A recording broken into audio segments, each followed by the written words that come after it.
ove zemlje. Lutak sam ili nešto Treće, noge me nose, kad začujem zvuk, volim letjeti nad morima i ploviti pod gorama. Hello, oživim čudom kad krenem na put volim plesati sa pticama i družiti sa ljudima. Sretan put.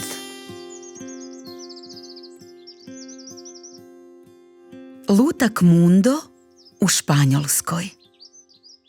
Kastanjeta i baka Luiza, poznata plesačica flamenka. Vjetar je i ovaj put zavrtio maleni globus koji je Mundo držao na dlanu snivajući. Osjetio je zov putovanja i začuo zvuk kastanjeta iz daljine. Njegov prst se zaustavio na Španjolskoj. Djevojčica Ola se upravo spremala posjetiti svoju baku Luizu, poznatu plesačicu flamenka, iz crvenkaste kuće u nizu kraj parka uz rijeku Manzaneras u Madridu. Ne tu koju gledate s nakrivljenim balkonom i teglama ljutih papričica, već ovu drugu iz koje se diže oblak s mirisom paelje. Baka Luiza je toliko voljela malenu Olu da je svaki put kad bi je ona posjetila sa svojim roditeljima pripremila veliku zabavu, kao da je neki važni praznik u pitanju. A Ola bi joj svaki put pripremila neki poklon.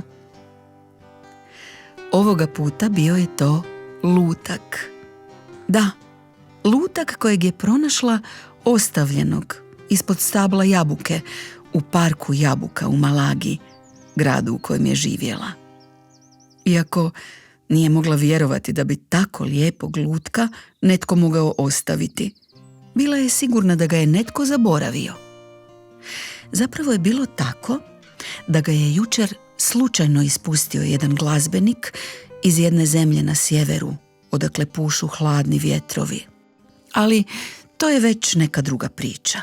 Ona o jednom glazbeniku jedne zemlje na sjeveru, odakle pušu hladni vjetrovi.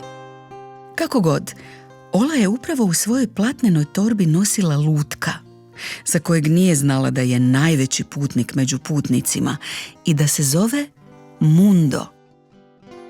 Približavajući se crvenkastoj kući bake Luize sa svojim zelenkastim automobilom koji je dosta kašljucao, ne onoj s nakrivljenim balkonom, a to već znate, začuli su zvukove.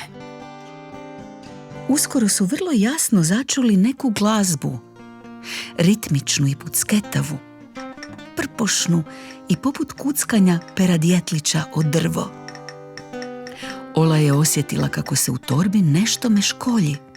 To je lutak Mundo oživio jer je začuo glazbu. Kad god bi išao na put, njegovo srce bi zakucalo, a kad bi začuo neki instrument, njegove noge bi zaplesale. Kad su ušli u vrt bake Luize, ugledali su Abuelu, to jest baku Luizu, kako pleše s kastanjetama, izvijajući se i lupkajući cipelicama o tlo. Bila je jako spretna. Vrtjela se poput neke mlade djevojke. Naokolo su bili razdragani prijatelji koji su joj pljeskali oduševljeni njenim umijećem plesanja.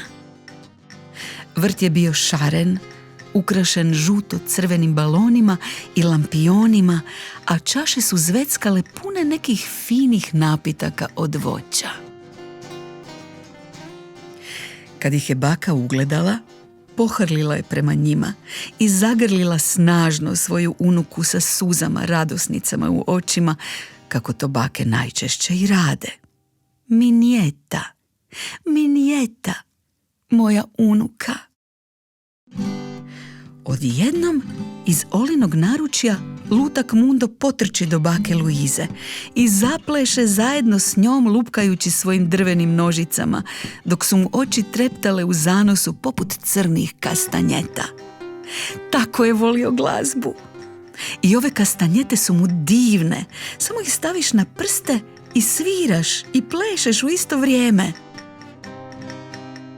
Svi su se još više razgalili, kao da je sasvim obična stvar da je jedan lutak oživio.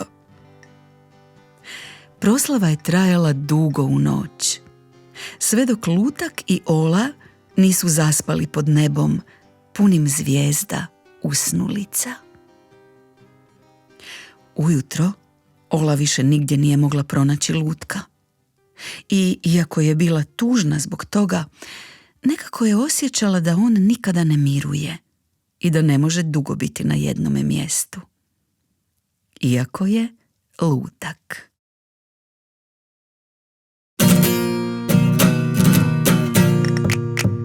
Ola,